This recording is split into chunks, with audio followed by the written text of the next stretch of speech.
ក្រោយសូមធ្វើសងសាវិញ Mr. What you mean អូនស្រឡាញ់ហើយអស់ចិត្តសូមធ្វើមិនពី3ថ្ងៃក្រោយសូមធ្វើសងសាវិញ Mr. What you mean អូនស្រឡាញ់ហើយអស់ចិត្តសូមធ្វើមិនពី3ថ្ងៃក្រោយសូមធ្វើសងសាវិញ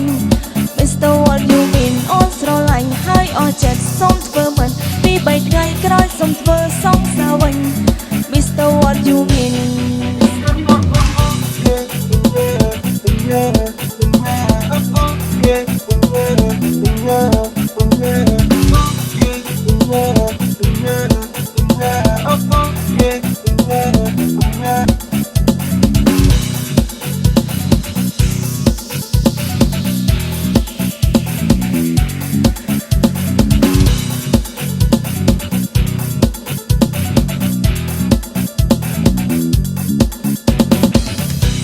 អូនងាយណាស់មែនទេតែព្រមធ្វើតាមចិត្តពីមេទុកអូនជាហ្គេមលេងមែនទេប្រាប់មកចង់មានតែយ៉ាងណាតែថាអូនងាយណាស់មែនទេតែព្រមធ្វើតាមចិត្តពីមេទុកអូនជាហ្គេមលេងមែនទេប្រាប់មកមានន័យយ៉ាងណា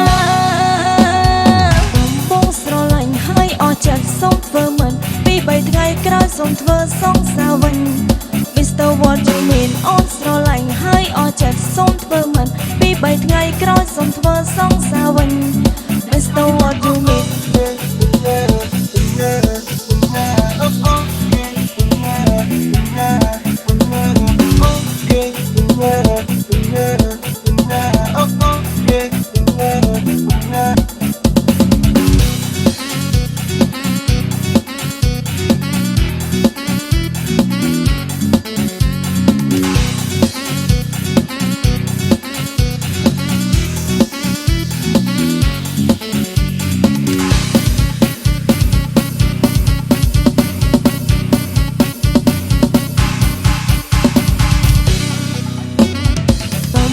ស្រឡាញ់ហើយអស់ចិត្តសូមធ្វើមិនពី3ថ្ងៃក្រោយសូមធ្វើសងសាវិញ Mr. What you mean អូនស្រឡាញ់ហើយអស់ចិត្តសូមធ្វើមិនពី3ថ្ងៃក្រោយសូមធ្វើសងសាវិញ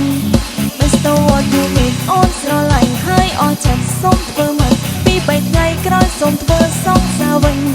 Mr. What you mean អូនស្រឡាញ់ហើយអស់ចិត្តសូមធ្វើមិនពី3ថ្ងៃក្រោយសូមធ្វើ